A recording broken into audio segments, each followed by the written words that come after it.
everyone. I'm Josh Dorell, CEO of the Wyoming Business Council, and you're joining me today for another podcast episode of What's the Point, where we talk about economic development in Wyoming and economic development principles. Over the course of the last few episodes, you've heard me talk a little bit about the triangle and its impact on building resilient communities. And, really we think about what are the things that the state can do in terms of leadership, in terms of funding, and in terms of policy that can make a difference to build resilient communities in our state. And today with me, I'm really happy to have Clark Stith, who's a representative in the Wyoming House of Representatives, and he is in Rock Springs. We're here on location in Rock Springs today. Clark, thanks for joining us, Representative Stith. Great. I appreciate your time today and looking forward to chatting about economic development. Yeah, Josh, thank you so much. Thanks for being here in Rock Springs, our beautiful Bunning Hall that is renovated. There's a lot of good going on in Sweetwater County and in Rock Springs right now. I'm really happy about it. We talk a lot about economic diversification, but really our economy is already more diverse than it might first appear. So we've got a lot of good things going on, but I appreciate all the effort that you've made and the Wyoming Business Council has made to keep that moving. Yeah, thanks. Well, you bring up the term diversification, and you're right. I think that there are these pockets of diversification, and there's a lot going on that maybe behind the scenes people don't really realize that. And so I want to talk about that here in a moment, especially one project that's really near and dear and very recent about that. But at the same time, I want to talk a little bit about, we talk about diversification, but what we really want, I think, is resilience in our communities and the ability to bounce back quicker than maybe they used to in the past so that we have that confidence in our economy. And you mentioned that there's a lot going on here in Rock Springs. Do you want to touch on one of the ones that were near and dear? Well, obviously we're very pleased that Kel-Tec, the firearms manufacturer, is coming to Rock Springs. So that's a really good opportunity for our community, creates new jobs.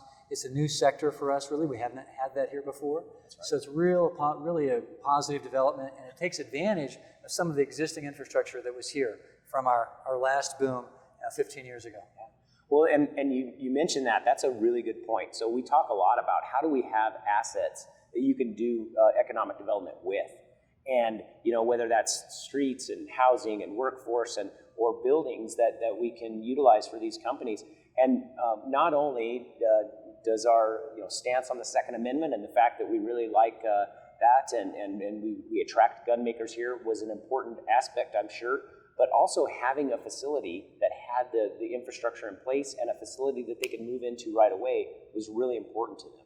I think that's true, and we have a skilled workforce that we sometimes don't talk up as much as we should. I think we have institutions here like Western Wyoming Community College, which for a couple of decades now is really focused on workforce development and integrating its programs with the needs of industry and businesses here. So I feel pretty positive about the direction things are going here in Rock Springs. On a longer term note, one thing I care a lot about is creating intellectual property and value added through intellectual property. Because essentially, if you're starting up a new business, if you want to succeed, you have to have a competitive edge, right? That's right. And how do you have an edge? Well, one of the best ways to have an edge is to have something that you can do that no one else is allowed to do.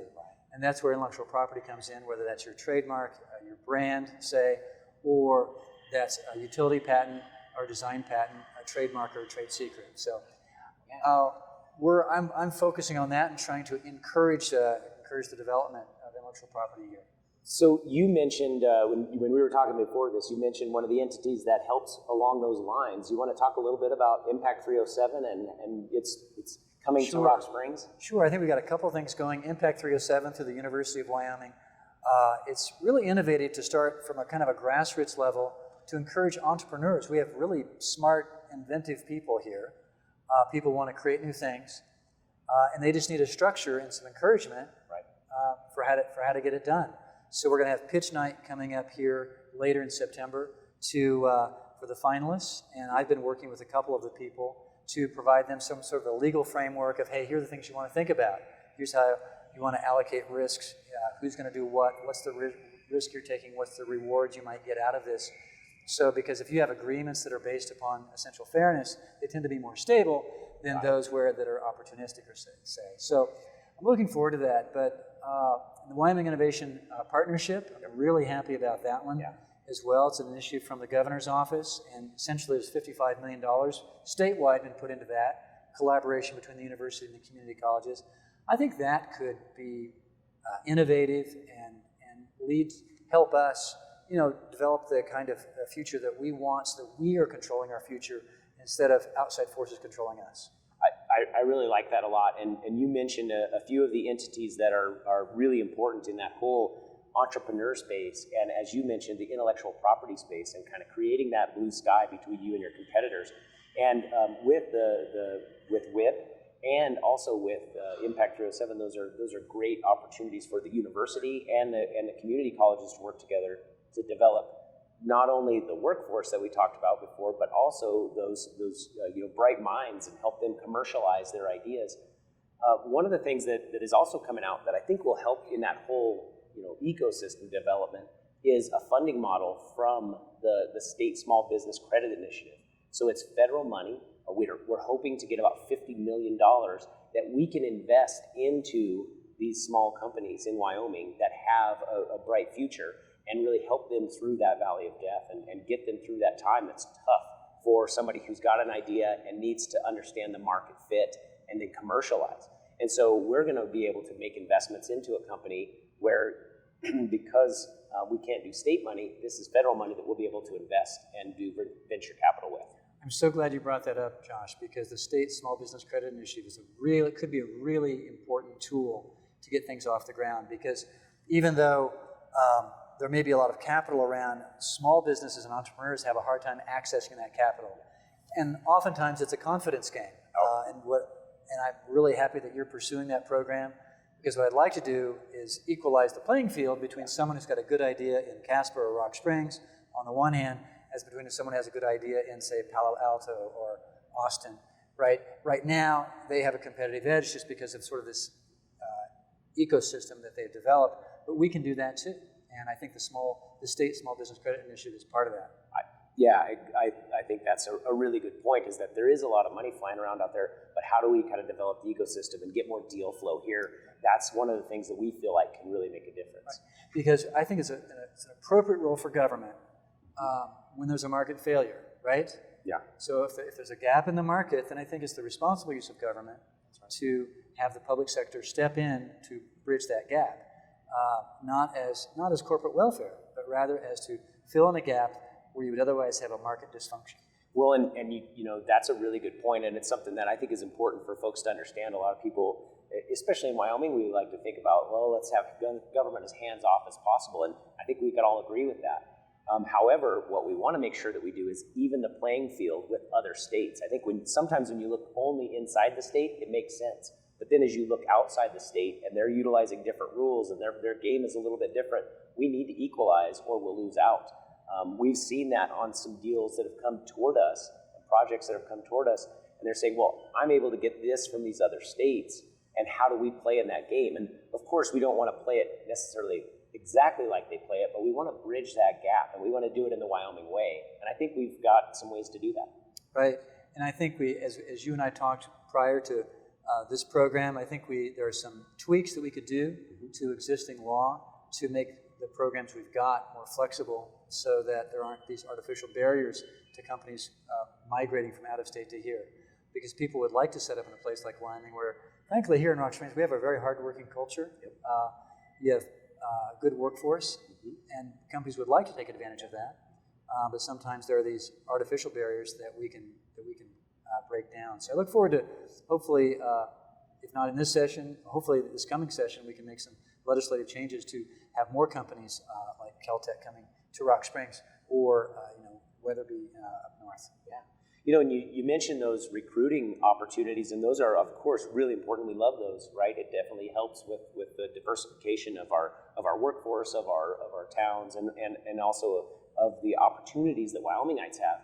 The other side of that coin, and this is something I think we forget sometimes, is that there are companies in Wyoming that are being courted by other states. And there are companies that have grown through this process and gotten to a stage where we've taken all of the big bets on them and gotten them to a stage. And now other states are looking at them and saying, hey, we'd like to take them from Wyoming and put them in our state. We want to make sure that we can keep them here and keep them happy and make it so that they all want to stay in Wyoming, but we've got to make it financially responsible for them as well.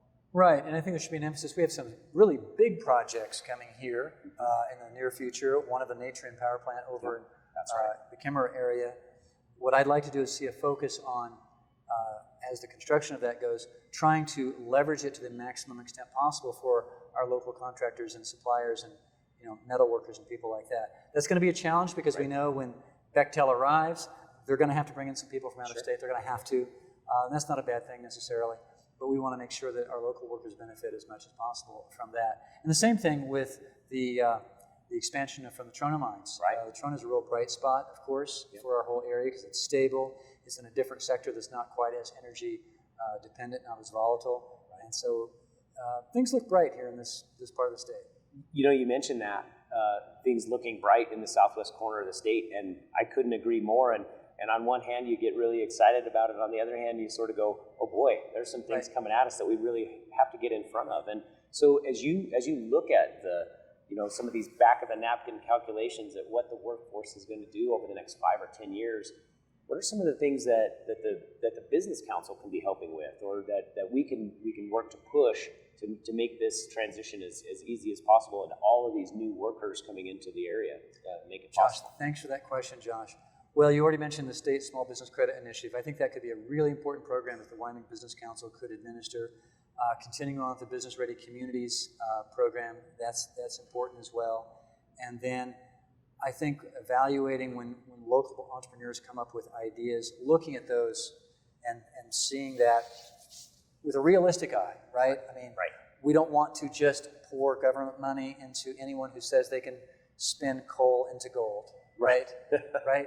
Nonetheless, there are some real opportunities there that the market itself might not properly allocate it. So I'm really happy that the university is doing a couple of studies about carbon storage and a carbon hub. It could be right here in Sweetwater County. I think there's a role for the Business Council in that as well. And again, letting you exercise your judgment, because I think my goal is to have a healthy state. Obviously, I care about my community, but we're going to be doing pretty well, I think. I want the whole state to be healthy. Yeah, well, and I appreciate you taking that view. I mean, I think when you're in the legislature, you can't help but take that view, right? You represent your community and your district, but at the same time, you see a lot of that. And on JAC, I'm sure you see that, right? You see a lot of different things coming out, and how do we help the state the most? And I think that's important to take that view. You mentioned a lot of the things that are going on. One of the questions that we get a lot is housing. How can we help in housing? In fact, we were in front of a committee talking about that just the other day, and we do have the ability to help out with that with our BRC program. And so I think it's something that we just need to make sure we understand the programs that the state has. How do we help out? But stop at that point where then private industry can then take over, right? Like get it over the hump, and as you said, bridge that gap between where it's economical for a developer and where it's not. If we can make it economical and compete with the other areas of the country that they're developing in, then we've done our job right. And I think that's a good use of that BRC money. I think that's right, and I probably have to remind myself I can't overgeneralize too much because each community has its own specific problems. The situation in Jackson, very different than in Rock Springs. Absolutely. I'm not generally fond of, say, the government building housing projects, right? That's not my favorite use of taxpayer money. I would tend to look with a jaundiced eye on that. Nonetheless, you can see pockets where, say, maybe in Teton County, where they may need, if they want their teachers to show up or have a place to live, it may make sense for the state to say, we're going to take a piece of state land and we're actually going to help some housing get built on that, so that there are people who actually who can actually perform the work, the actual labor of the day that needs to be done in Teton County. Here in Sweetwater County, it's a little different situation. We have, for the most part, the housing market functions. One dysfunction that I think the government can help with here locally, right across the street from this building we're in, is that the downtown of Rock Springs is in the floodplain right now. So if you drive a block from here, you'll look at the buildings and you'll see that there hasn't been a single new building built in many decades in this whole neighborhood. And one of the reasons is that it's in a floodplain, because no one wants to build in a floodplain. I want to remove that artificial barrier, and the Bitter Creek project is designed to do that. So we've done about a fifth of that project. We want to keep it going. That's going to take some state funding, and I'm looking at different pots of money to get that done. Yeah. And again, as I tell people, it's not about the creek itself, okay? It's not about planting flowers in the creek. It's about getting the federal government to acknowledge that the dam here on 9th Street actually works and that it's not a floodplain, so then you can have the conditions for development. It's that kind of thing where I think there's a responsible role for government, because then it solves your housing problem, because no one's built a new house down here. Right. But if you can get it out of the floodplain, then they will. Right. Well, and you mentioned that it's different in different communities in the state, and I think that's something that we need to think about. Sometimes we look, oh, well, what does XYZ state do, and how do they run it? Well, they're completely different than us. And in most cases, they're bigger than us in a lot of ways, where they have to make a kind of a one-size-fits-all program. And what I'd like to do is utilize our small size and the fact that we do have the ability to pinpoint problems and try to solve those particular problems in our communities to unlock some of that economic potential. And Josh, I think that's brilliant, because we want to turn our size and our sparse population into an advantage. That's right. That's exactly right. Not a disadvantage. That's exactly right. And that's, that is something that I think folks in communities recognize. They know those one or two little things that if they just tweak them, it might make a big difference and unlock that. Right. And that's something we're trying to understand in those communities. How do we unlock that? And sometimes the other part of it that we don't always take into consideration is sometimes the developments that we've done with these smaller projects, they've been great. But what they don't do is they kind of push things along. They don't necessarily create that big opportunity. And I think, as you mentioned, the number of projects in Southwest Wyoming might create some of the big opportunities where it makes economic sense. Well, and a longer-term project that I think makes a lot of sense is to have a larger industrial park between here and the airport on the Middle Baxter Road project. Because right now, our airport doesn't have water service. They have to truck in all their water. And a friend of mine sent me minutes of a meeting I attended of the city council on the airport board in 2000, so 22 years ago. Wow. And I went to that meeting.